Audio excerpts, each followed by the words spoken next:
గాక. అందరూ బాగున్నారా? ఈరోజు దేవుడు మనకిచ్చిన వాగ్దానము రండి కలిసి ధ్యానించుకుందాం. కీర్తనలు 3వ సంకీర్తన 4వ వచనం.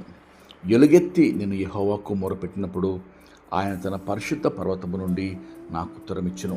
ప్రియమైన దేవుని బిడ్డలారా, నిజమే, ఎలుగెత్తి యెహోవాకు మొరపెట్టినప్పుడు మన కష్ట సమయంలో, కన్నీటిలో, దుఃఖములో, ఆపదలో, అపాయాల్లో, సంకటములో, అనారోగ్య పరిస్థితిలో ఎలుగెత్తి హృదయపూర్వకంగా యెహోవాకు మొరపెట్టినప్పుడు, దేవుని సహాయం కోరినప్పుడు, ప్రార్థనలో ప్రభువా నాకు సహాయం చేయని చేతులు ఆయన వైపు ఎత్తినప్పుడు దేవుని వాక్యం సెలవిస్తుంది, ఆయన తన పరిశుద్ధ పర్వతం నుండి నీకు ఉత్తరమిచ్చును, నీకు జవాబిచ్చును, నీకు సహాయం చేయటకు ఆయన దిగి వచ్చును అని వాక్యం సెలవిస్తుండగా, ప్రియ దేవుని బిడ్డారా, ఈ దినమందు మన సమస్యల్లో కృంగిపోకుండా, దిగజారిపోకుండా, బలహీనపడకుండా మనము ఎలుగెత్తి యెహోవాకు మొరపెట్టేది నేర్చుకోవాలి.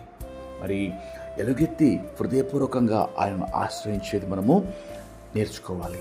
కాబట్టి దేవుని వాక్యం ఎత్తుగా సెలవిస్తుండగా, ఆయన సహాయము, ఆయన పరిశుద్ధ పర్వతము అనగా ఆయన సియోను పర్వతము, పరలోక రాజ్యం నుండి ఆయన నీకు సహాయం చేయటకు దిగివచ్చును.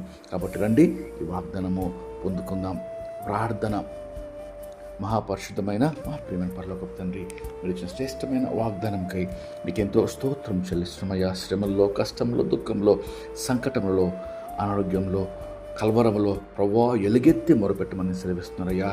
ప్రభువా మేము ఎలుగెత్తి మొరపెట్టినప్పుడు మా కంఠధ్వని అయ్యా మీరు పరమున చేర్చుకొని ప్రభువా పరిశుద్ధ పర్వతం నుండి మాకు ఉత్తరం ఇస్తారని వాక్యంలో సెలవిస్తుండగా, ప్రభువా ఆ ప్రకారం ఇద్దరి మందు ప్రభువా ఎలుగెత్తి మొరపెట్టేవారందరూ కష్టంలో, శ్రమల్లో, దుఃఖంలో ఉన్న ప్రతి ఒక్కరి ప్రభువా అయ్యా మీరు ప్రభువా వారి మొర ఆలకించి వారికి జవాబిచ్చి వారిని లేవనెత్తి ఉజ్జీవింపజేయమని వేడుకొంచు. మీకే సమస్త మహిమ చెల్లిస్తూ యేసుక్రీస్తు నామములో వేడుకొంచు ప్రార్థిస్తున్నాం తండ్రి.